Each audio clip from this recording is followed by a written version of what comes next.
Eau d'Ange. Un matin comme suspendu sur le bassin d'Arcachon, là où la terre et l'eau finissent par se confondre.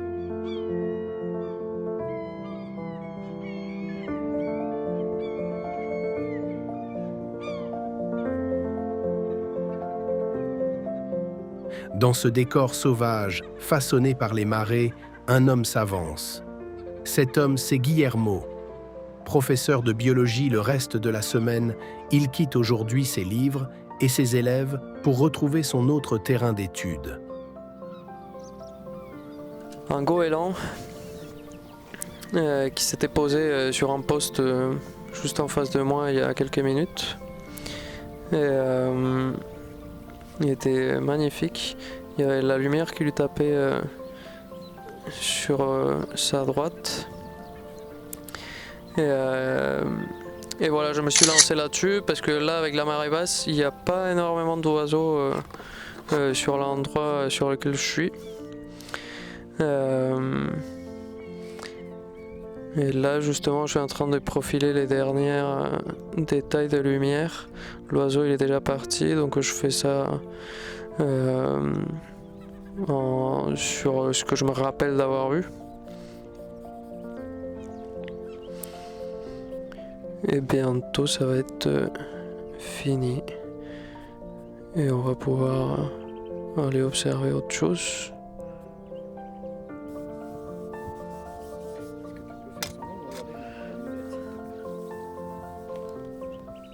Son passe-temps est une quête de l'instant, capturer la beauté brute de cette nature.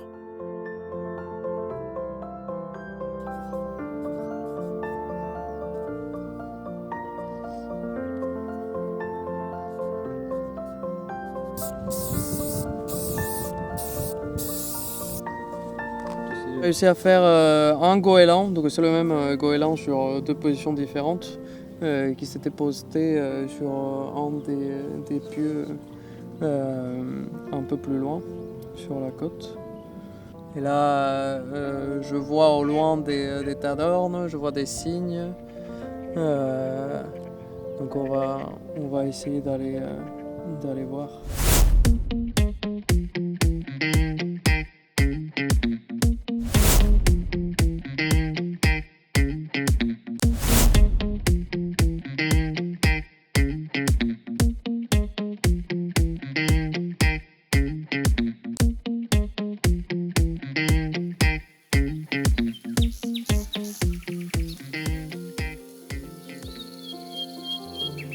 Le regard de Guillermo est celui d'un scientifique, bercé par le respect absolu de la vie sauvage.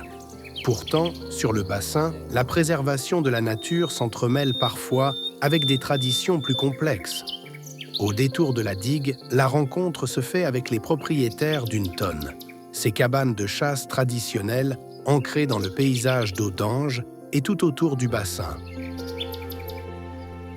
J'ai été justement dans une tonne à côté.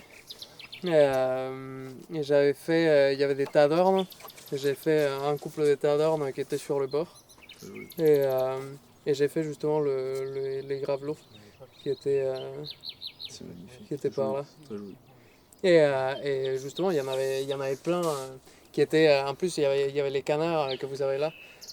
Qui étaient tombés parce qu'il n'y avait pas d'eau, du coup ils flottaient pas et ils se mettaient tous dessus et ça faisait des très belles images avec les petits oiseaux en train de jouer presque avec les canards. Le parc ornithologique il est en face.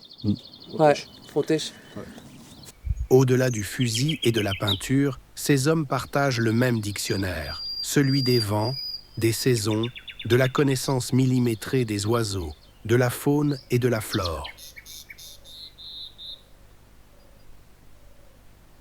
Depuis ici, on aperçoit les chantiers d'huîtres et à l'horizon, on aperçoit le haut de la dune du Pilat. Ah oui.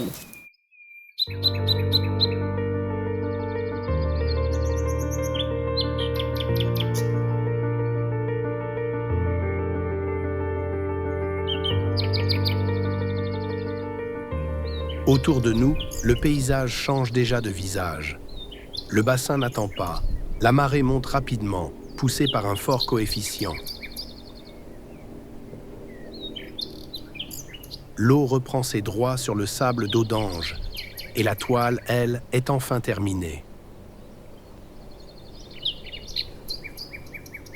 En guise de remerciement pour leur récit, Guillermo offre sa peinture au maître des lieux. Les anecdotes partagées au pied de la tonne resteront ainsi gravées dans la cabane, sauvées des eaux et du temps. Les hasards de la vie. Normalement, on était venu ici pour dessiner et peindre des oiseaux. Mais après une très belle rencontre avec des propriétaires d'une tonne, ce sont les petites cabanes typiques de par ici, où on fait la chasse au canard. On a fini par faire un petit tableau de cette cabane et qu'on va leur offrir. Alors, déjà merci beaucoup pour votre accueil et tout ce que vous nous avez montré et expliqué. Franchement, c'était fort intéressant. Il faudra juste faire attention parce que comme c'est de la peinture à l'huile, ça va mettre un peu de temps à sécher. Voilà. Du coup, il faudra le laisser un peu quelques temps, une semaine ou deux. Ben, merci beaucoup. Merci beaucoup. Mais franchement, merci à vous. C'est extra. Merci à vous, parce qu'en plus, vous avez un super endroit. Merci beaucoup. Ouais. Merci beaucoup, c'est super gentil. Merci. Est-ce que vous savez où Magnifique. vous allez exposer? Dans la cabane. Elle sera, Ah oui, on se mettra un joli cadre et on va la positionner à la cabane. ça nous fera un beau souvenir. Et puis d'avoir ça, c'est une chance. Merci beaucoup en tout Et cas. puis nous Merci à vous. faire partager aussi bien la chasse que le dessin, la peinture et puis la passion de la nature. Merci. Trop bien. La classe. Ce qui est compliqué, en fait, quand on peint à l'air libre, c'est d'un côté, là c'est de l'huile que j'utilise, donc c'est de la peinture à l'huile. Et du coup, d'un côté, la gestion des différentes couches, puisqu'il faut le faire à la prime, donc d'un seul coup. Et la peinture à l'huile, la caractéristique qu'elle a, c'est qu'elle sèche très lentement. Et du coup, il faut gérer la peinture de sorte de faire un peu comme de la sculpture, il faut faire bouger la peinture parce que si on rajoute trop de couches, la peinture elle va venir se mélanger et ça va faire comme une pâte très homogène.